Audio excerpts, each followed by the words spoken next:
pode passar normalmente a infância sem perceber, mas a minha era tão bacana, tão extraordinária por causa da floresta.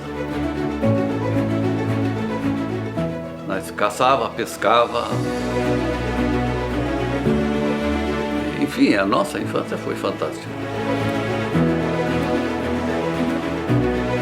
Com 14 anos eu fui trabalhar em Curitiba. Eu tinha muita saudade de Ipiranga e voltava. Dali uns 3 meses eu voltei lá, tinha iniciado a destruição da floresta. Isso me feriu muito, porque quando se derruba uma floresta muito densa de araucária, não sobra nada embaixo. Que assim que eu pude ganhar um dinheirinho, que eu fui para Ipiranga, fui com um cheque, eu nunca vou esquecer isso, um cheque de 9.000 cruzeiros no bolso. Era uma conta que eles não me pagavam quando foi um dia, atrasaram bastante e pagaram. Era um serviço que eu fazia no fim de semana. E eu contei para o meu irmão que eu tinha aquele cheque, não deu tempo de trocar, né? Diz ele, você não quer comprar um terreno, uma araucária? Tem 11 alqueires para vender. Eu fui ver e me encantei. E isso começou uma nova fase na minha vida. E a partir dali, os anos foram se passando e aquele pinhal foi crescendo. Eu queria todo mês ir ver o meu pinhal.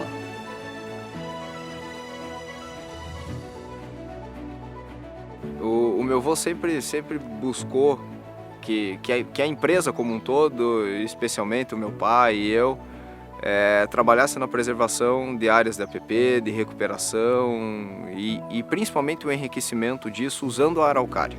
Até hoje ele vai em aldeias indígenas buscar pinhão, que são pinhões maiores, que ele traz separado machos de fêmeas, então ele indica as áreas muitas vezes aonde a gente deve plantar. Esses plantios são feitos basicamente de araucária ou com algumas outras nativas junto, mas a águia, por uma convicção e até um desejo do seu Ferdinando, a gente produz muito mais mudas de araucária e faz esses plantios num espaçamento muito maior do que o que a gente normalmente faz com pinos, para buscar a produção de pinhão e a geração de mais sementes.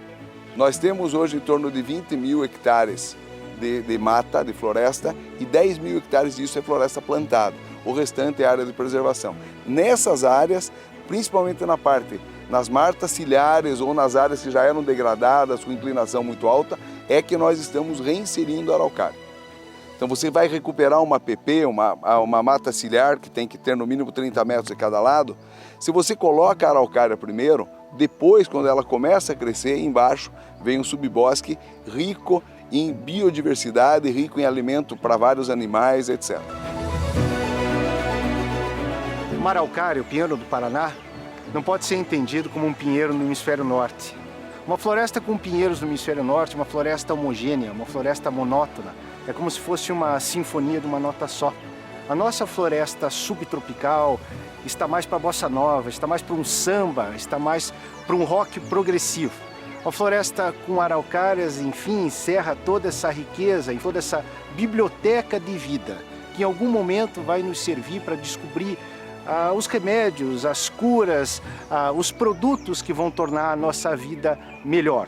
E como a araucária é a espécie base desta floresta, não faz sentido reduzi-la à tábua.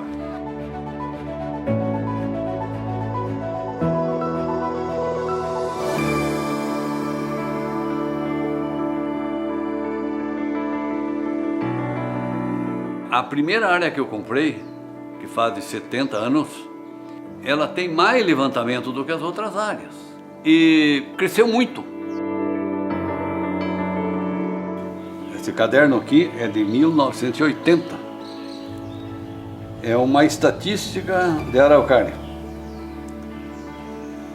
Aqui consta, no dia 30 de janeiro de 1980, essas florestas nós acompanhamos até hoje o crescimento polegada por polegada.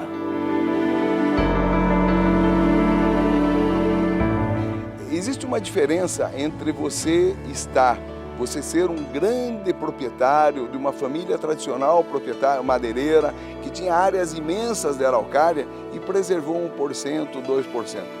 A ideia do pai, uma ideia que apaixona, a ideia que apaixonou as outras pessoas que convivem com ele, é que ele não veio disso. A origem dele é uma origem muito humilde, onde ele ia atrás com a economia que conseguia fazer, comprava áreas de araucária que teoricamente tinham um valor econômico para quem fosse cortar. Mas ele nunca comprou essas áreas pensando em cortar. Ele já pensou em comprar ela e deixar ela preservada. Então isso é difícil de você encontrar. É isso que sensibiliza a gente a não deixar esse sonho dele ficar parado.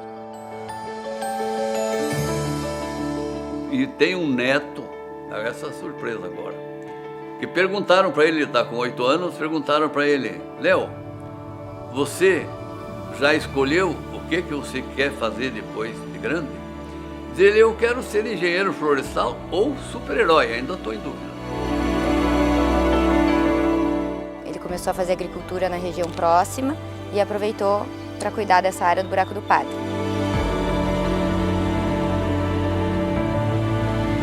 E no ano de 2015 foi quando a gente começou o processo de transformar aqui num parque mesmo. E hoje a gente recebe uma média de 60 mil visitantes ano. Nós estamos com centro de visitantes, loja, banheiros, estrutura de restaurante, tirolesa entrando em ação.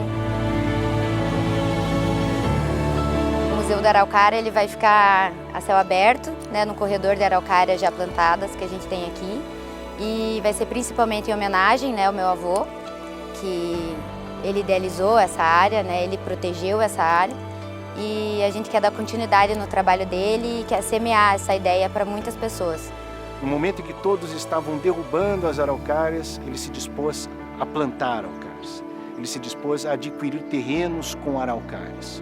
Na frente de todo mundo, na frente do seu tempo, ele conseguiu entender o valor dessas magníficas criaturas, desses gigantes verdes que fazem do nosso estado e do sul do Brasil ser o que é.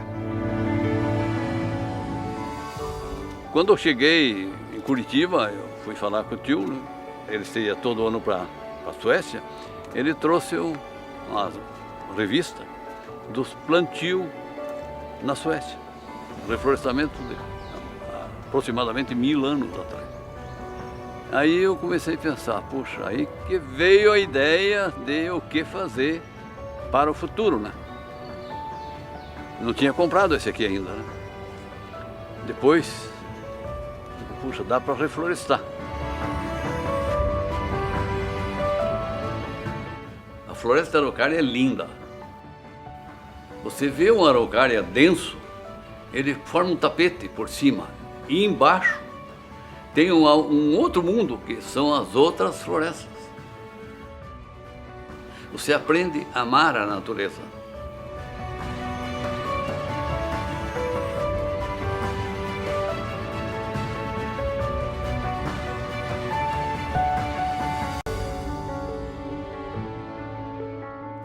Para isso você tem que participar dela.